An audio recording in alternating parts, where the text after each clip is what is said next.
Today, I'm speaking to the incredible Aimee Smale, founder of Odd Muse. Launched in 2020 from her bedroom during the COVID lockdown, Aimee left her job at ASOS and turned it into a multi-million-pound it girl brand. In the 5 years since it was founded, Odd Muse has hit so many milestones, opening a store in New York, turning over £20 million last year. But alongside these moments, Aimee has been so candid online, sharing the reality, the stresses, and the things that have not gone right. I cannot wait to get into this candid, open chat because that is my favorite kind of business chat.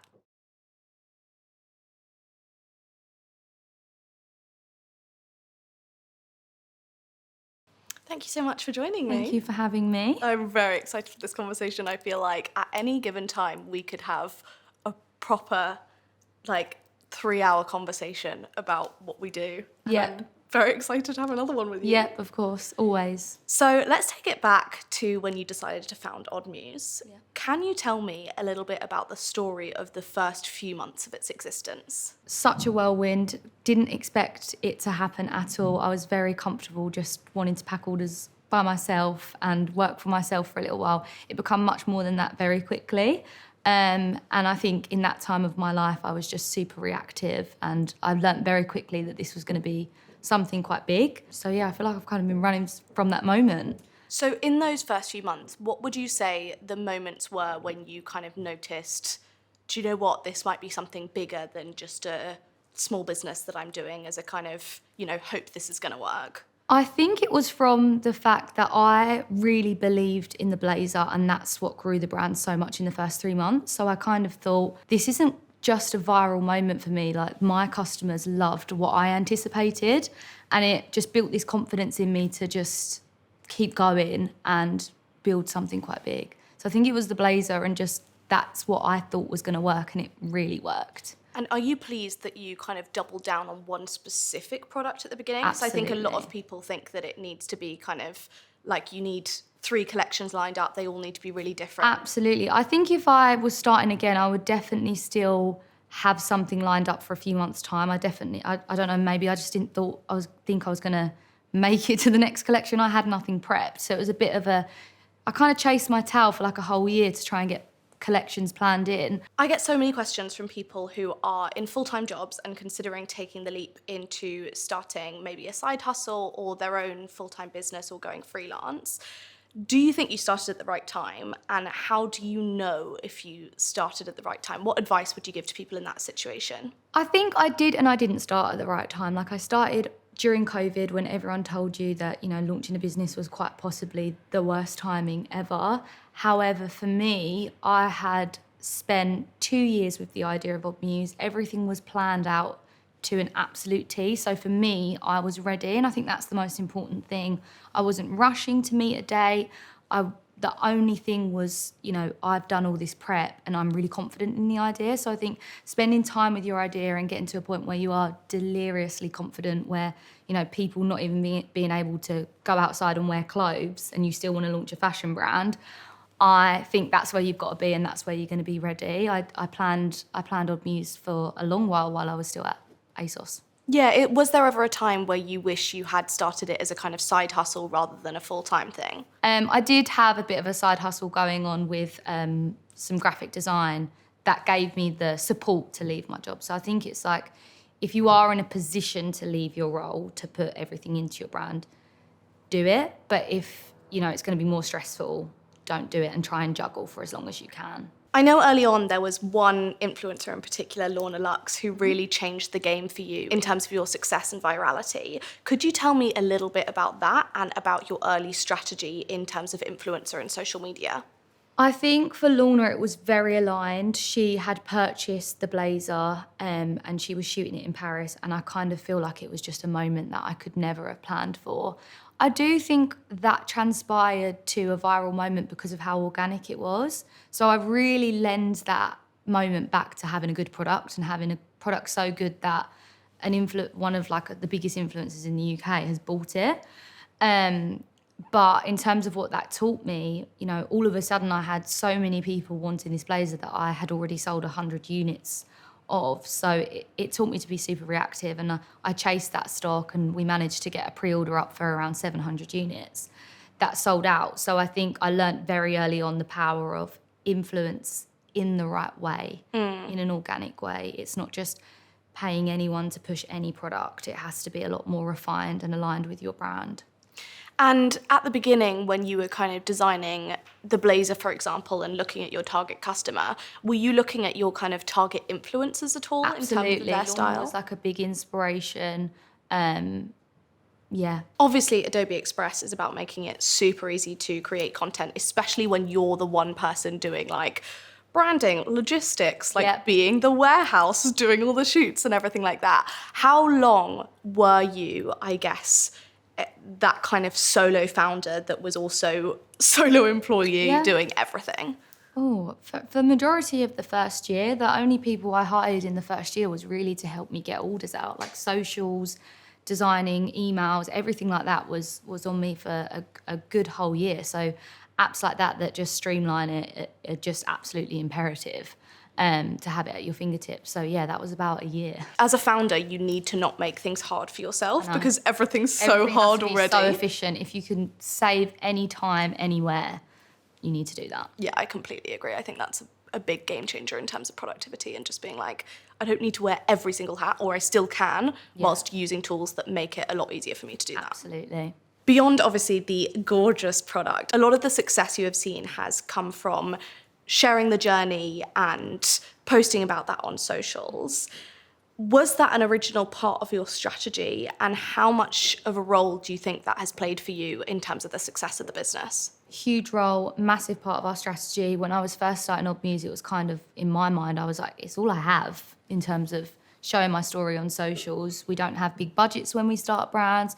We don't have any of their even knowledge. I wouldn't even know how to organise a shoot when I first started Odd Muse. So using social media as a way to like candidly share my story in a way that's totally unique to me was and has been a massive part of my strategy for the last 5 years. And how important do you think it is for founders in general to share their story?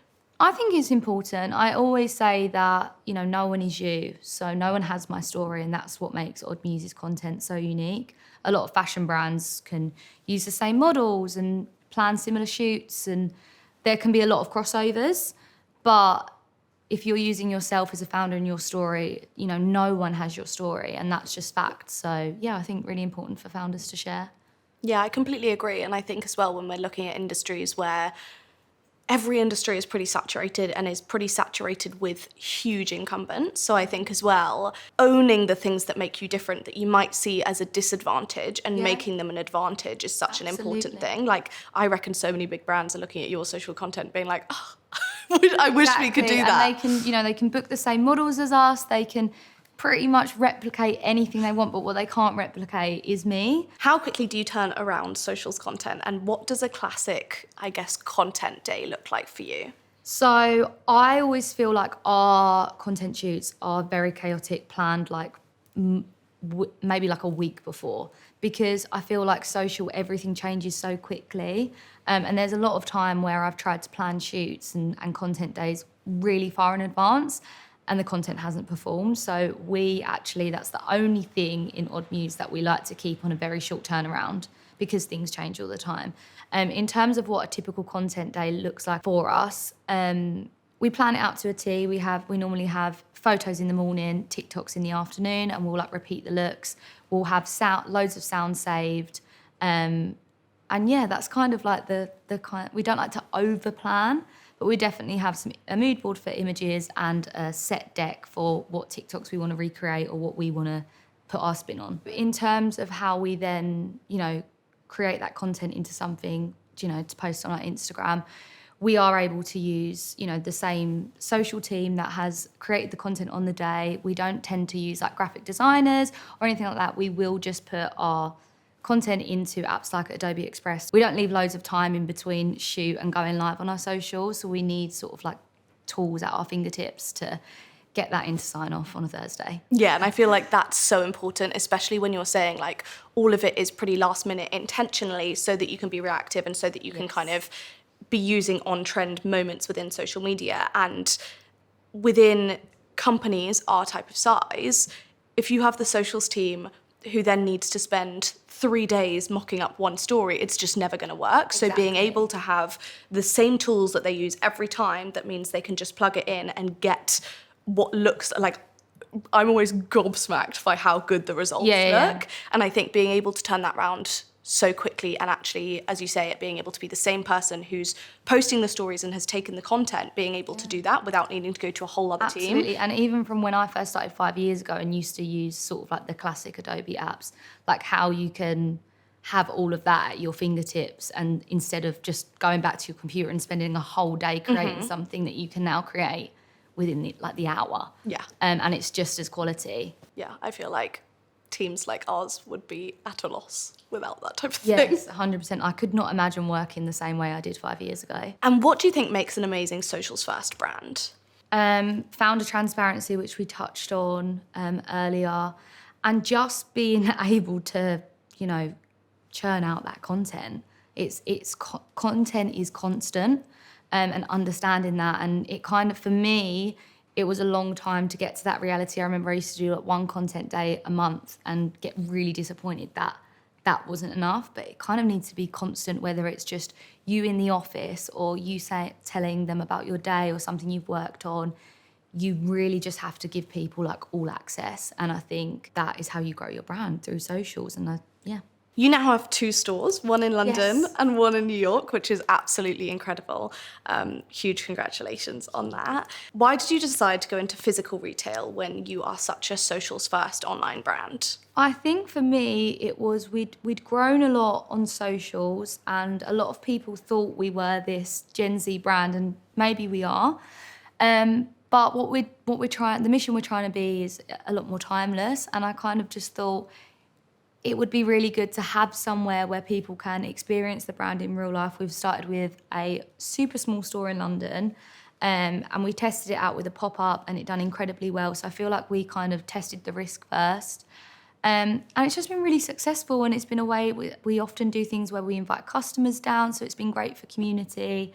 And I just feel like it's quite refreshing there's a lot of e-commerce brands out there, and I don't think bricks and mortar is dead. And I feel like one of the reasons why I actually did that is because no one told me to start a brand during COVID, and people definitely told me not to open a store.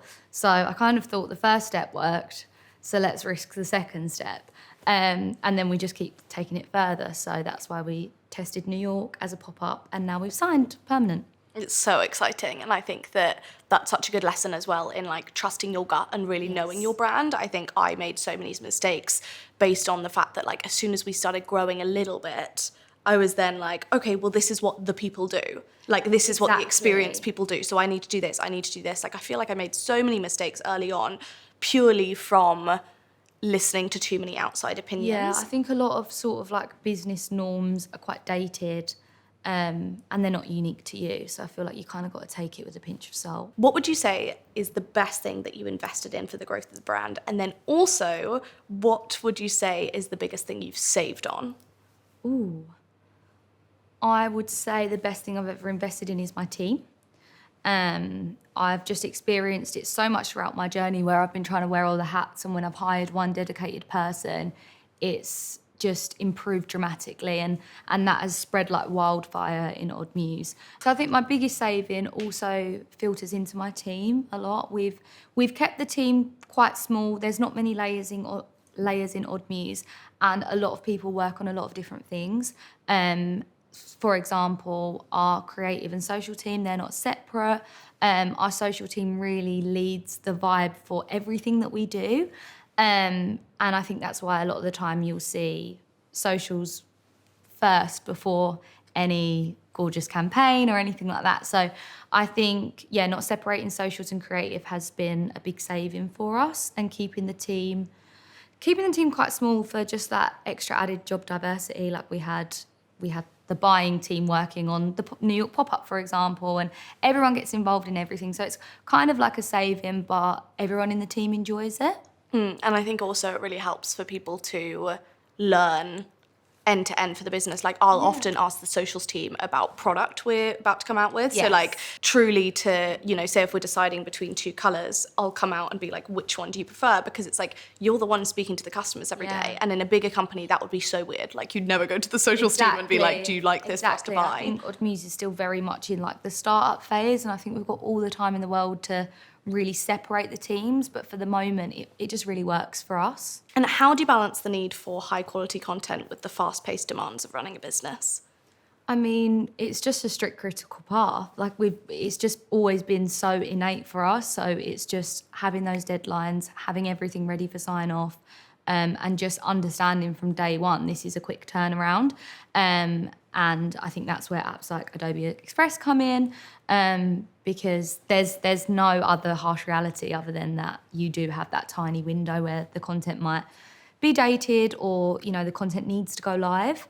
So yeah, it's kind of just like a reality in business, I think, especially when you're a social first brand and you need to get that content out there. A lot of things that you do on social need to marry up to what people are going to click through. So that high quality content needs to be on your website and matching what's going out on social. So yeah, I think it's just the reality of you might actually only have a week to get this through the door. And how has that changed since you started the business and the first few social shoots you would do? I think it's changed a lot because we learnt the need for it. So when I spoke earlier about doing one content shoot a month and having like that whole leisurely month to prep loads of content and just seeing that not really work, and then, you know, going down more of a reactive route and seeing that really grow my brand. And I know you said as well, before you even started Odd Muse, you were doing side hustling with kind of graphic design. Yes. How has the way that you create content and been thinking of even like design as a side hustle changed in that time now that it's such a core part of your business? I mean, when I think back to that time when I was making £10 logos using other Adobe products and I was churning them out at 5 a.m. before I started work, if I had Adobe Express, I think I would have started Odd Muse a lot quicker. I think my productivity and just the ability to churn them out would have been a bit easier. So yeah, 100%. What do you wish Aimee, who was working at ASOS, knew about running a multi-million-pound business?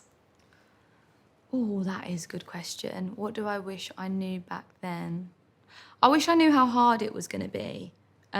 Because a lot of the time I spent a lot of time really, really stressed, and I wish I would have known that was just going to be like a reality. Like I saw a video of Emma Grede the other day who said she lives her life in thirds. Did you see that? Yeah, the rule of thirds. And it's kind of like if you're chasing something, the reality is you're only going to be happy and like relaxed a third of the time.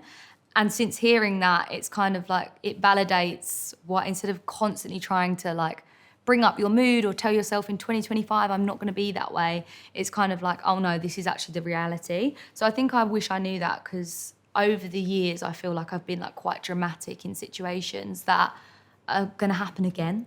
So it's kind of like, calm down. But it's a real nervous system kind of calibration. Yeah. And everything's new when you start a brand. Everything's new. A lot of things that come up, I can kind of relate it to similar experience over the last 5 years. So I kind of wish you just knew that, don't worry, it's going to get worse. Yeah. I'm like the opposite. I think if I'd known how hard it was going to be, I'd be like, absolutely not. Thanks for no Yeah, thanks. actually, maybe we shouldn't have told her that. I think naivety is so important when going into a business, because you go in with all of that energy and you're like, this is great, like all of that. It's like a childlike Yes. thing, and it's just quite magical. So yeah, maybe don't tell her. So many brands obviously struggle to maintain momentum once they've gone viral, especially like you guys have gone viral so many times. How have you managed to make Odd Muse stay relevant? I think we're always listening. We do a lot of things with our community. We're social first, and we're always chasing the next moment. We're never just like, woo, we went viral. We're always like, okay, when's the next viral dress? So we had a dress last year that went majorly viral beyond anything we've done before. And this year it's all about, okay, what is that hero product this year that's we really set ourselves up for that moment. And I think each time we get better at it. So I think it's understanding that it's kind of 15 minutes of fame thing. Like, it doesn't last forever. You need to get your next moment. So yeah, it's just understanding that reality. Honestly, your advice has been absolutely invaluable. I feel like people will learn so much from this. So thank you so much. Thanks for having me.